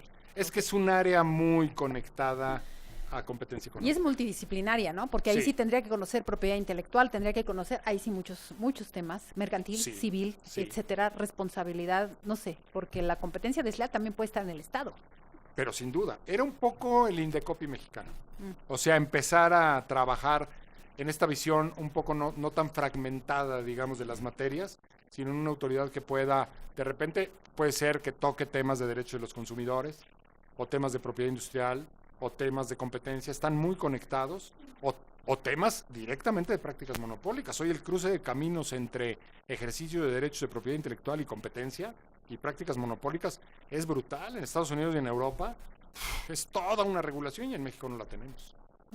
Nos hace falta, para allá vamos, pero nos vamos a tardar muchos años si no nos apuramos. O sea, no ser tan reactivos, allá tenemos la problemática, entonces hay que venir y resolverla. sino por qué no anticipamos. Claro. ¿Por qué no nos damos cuenta que ya ser selectivos en el otorgamiento de licencias en un área estratégica o particular en la farmacéutica genera competencia desleal o genera una práctica monopólica, por ejemplo, ¿no? Gracias. Sí. Gracias, Rafa. Creo que por ahí. Sí. Pati. Sí. Mira, es una pregunta muy buena y de hecho a nivel internacional están documentados varios casos en donde esto ha sucedido porque de pronto, digamos, los pueblos que elaboraban ciertos productos en ciertas zonas, pues ni siquiera había frontera en esa época. O no les importaba que había frontera, es decir, eran un solo pueblo y a lo mejor la frontera vino y los dividió y desde ahí partieron ya como ramas diferentes, pero tenían un origen común. El caso de pisco, que Perú y Chile lo han venido disputando por años y que pues al final la OMPI creo que va a terminar reconociendo que hay pisco de Perú y pisco de Chile porque tienen ese, digamos, origen común de la misma zona. Yo creo que la forma en la que está diseñado el procedimiento permite mediar y permite al final extender el beneficio a aquellos que se quedan fuera. En una primera oportunidad, en la publicación de un extracto de la solicitud de protección, con objeto de que quien considere que no se debe otorgar o que se le debe incluir, pueda hacer observaciones oportunamente dentro de los 2 meses de plazo que el procedimiento contempla. E incluso ya otorgada, pues podrían venir aquellos que se sientan afectados y solicitar la ampliación si demuestran que pues reúnen, digamos, las condiciones o características como para ser considerados parte de los beneficiarios de la protección. Y así es como pues Tequila ha tenido 3 o 4 ampliaciones a lo largo de su historia. En el caso, por ejemplo, de Cacao Grijalba, una de las últimas denominaciones de origen para las cuales se otorgó protección, pues era un caso muy peculiar porque resulta que es un cacao que además en México conocemos poco. La protección va más orientada a Europa, es un tipo de cacao muy apreciado en los mercados mundiales, se vende muy bien y resulta que los productores están en la Riviera del Grijalba y que pertenecen tanto a Chiapas como a Tabasco. Entonces se tuvo que hacer ahí, pues digamos, una prospección como para saber quiénes estaban dentro, porque había municipios de todos lados, pero eran más bien los que estaban alineados al río. Entonces, en todos los casos creo que hay pautas, digamos, como para resolverlo. E inclusive, pues otra ruta son las controversias constitucionales. Hay que acordarnos del caso de Chile Habanero, de la península de Yucatán. Ahora de la península de Yucatán, porque Quintana Roo y Campeche le dijeron a Yucatán, pues espérame tantito, ¿y nosotros qué? Si también producimos en nuestros municipios, en municipios de nuestros estados, esto, se cambió, digamos, la denominación para que reflejara mejor esta realidad, ¿no? A través de una controversia que presentaron los estados que se consideraban afectados, los gobiernos de los estados. Entonces, digo, creo que ahí sí tenemos la manera, digamos, de arreglar estos temas, ya sea a nivel todavía de procedimiento o bien a nivel de solicitar la ampliación.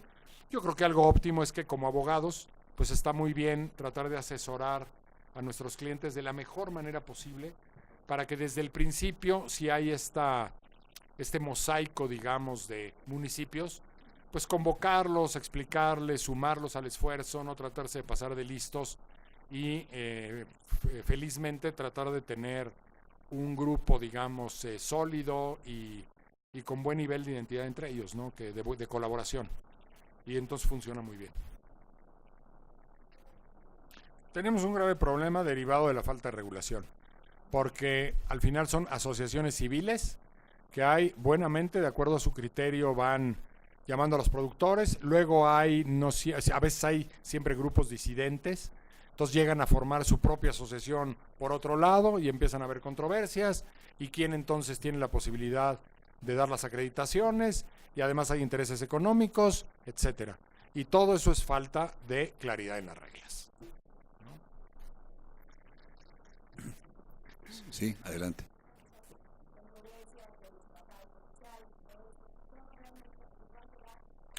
No, mira, yo creo que y la pregunta que haces es muy buena. Muchas de las reflexiones que aquí hacemos es en tono general, digamos, viendo un poco a futuro, ¿no? De cómo aprovechar estas regulaciones para beneficio, digamos, de México.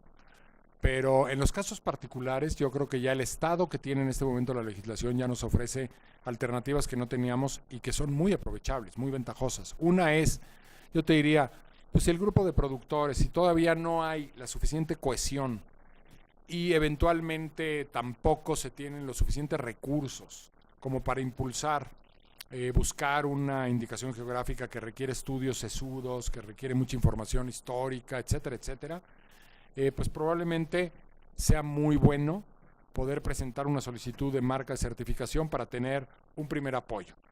De ahí empezar a sumar de manera abierta, inteligente, a productores que tengan las condiciones para ir haciendo grupo, para que vayan entendiendo los beneficios del uso exclusivo, y de ahí poder reunir las condiciones necesarias para poder escalarlo a una indicación geográfica. A veces pues hay que pedir financiamientos, ahorita no los hay tanto como en el sexenio pasado.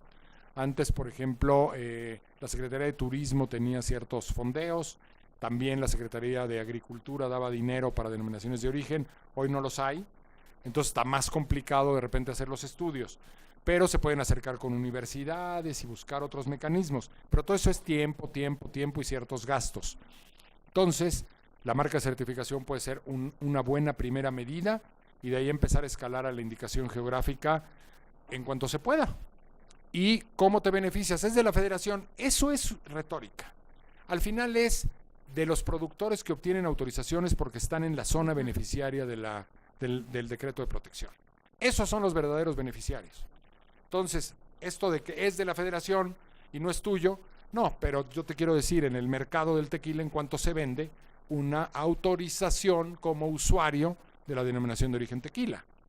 Entonces claro que es un derecho de propiedad intelectual ser un usuario derivado, aunque el dueño sea el Estado mexicano o la Federación. Entonces sí hay una ruta, ¿no? Sí hay un camino, ¿no? Pues cambiando la ley, ahí sí, tiene que ser de origen, tenemos que cambiar las reglas, darnos cuenta de, ver cómo, y mira, en esto de denominaciones de origen y de indicaciones geográficas, yo lo que normalmente sugiero es qué tal que le echemos un ojo a qué han hecho otros países que tienen experiencia en este tema y que por eso vienen y negocian como negocian y nos imponen las condiciones como nos las imponen, porque tienen 300 años trabajando el tema, ¿no? O 200. Entonces nos vienen y nos dicen, mira, aguas con esto y cuida esto otro, y una serie de experiencias que lo reflejan claramente en su legislación y en su manera de promoverlo y manejarlo alrededor del mundo. Entonces, bueno, pues tomemos un poco esa experiencia, aprovechémosla, porque lo que nos han dicho un poco los europeos cuando han visto nuestras listas y se meten un poco en nuestro potencial como país exportador de indicaciones geográficas, nos dicen que estamos realmente dejando ir una oportunidad histórica. O sea, nos dicen, no es posible que con la riqueza que tienen no tengan leyes de este tipo. Es inaceptable. Entonces, pues hagámoslo, ¿no? ¿Y cómo? Una de las reglas, empresas de capital mexicano, mayoritario, ¿no? O sea, métele el 49%. Lo que pasa es que a veces en este disloque de conceptos de que ya no tenemos áreas reservadas para empresas mexicanas, prácticamente ninguna actividad porque hay que recibir la inversión extranjera. Bueno, sí, pero aquí estamos hablando de indicaciones geográficas mexicanas.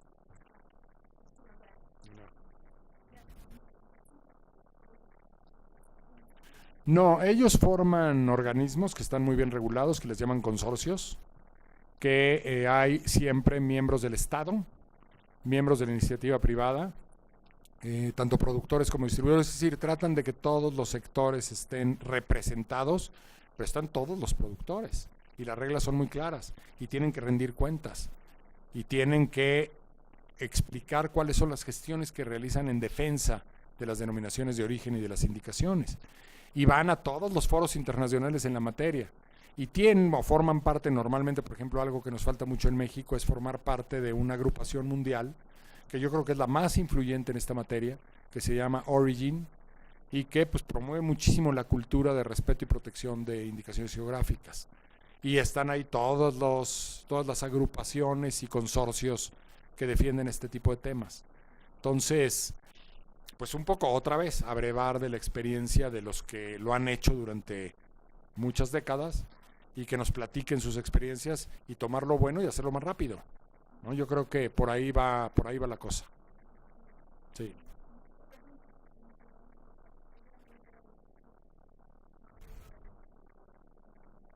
Lo que pasa es que pulque como tal no podía ser materia de una indicación geográfica, tendría que ser pulque de dónde.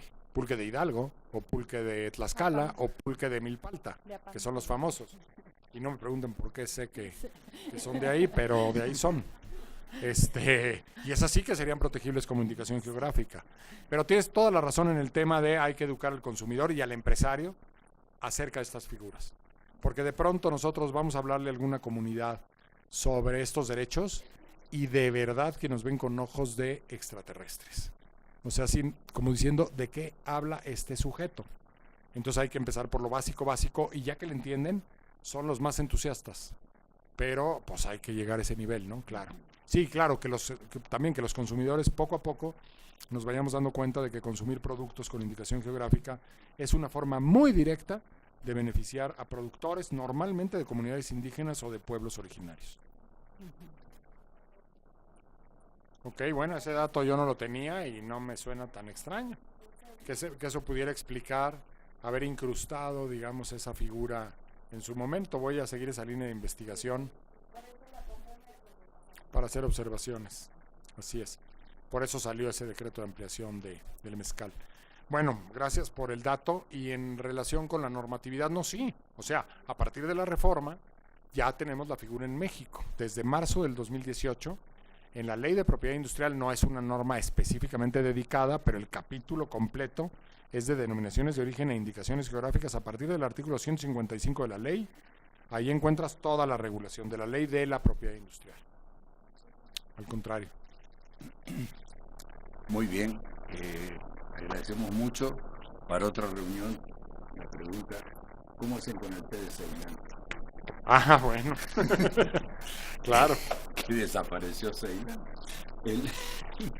Exactamente, es un buen tema.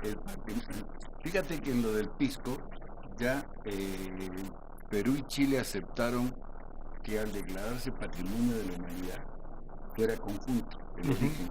O sea que eso podría solucionar quizá o avanzar en el tema respecto al otro tema.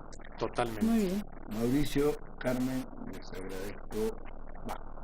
Carmen y yo te agradecemos. Así es. Muchas gracias a ustedes. De Muy verdad. especialmente tu participación, tal cual lo imaginaba, fue una charla brillante y nos vamos todos con muchas inquietudes. Muchas gracias a todos Muchas gracias. por participar. Gracias. Un aplauso.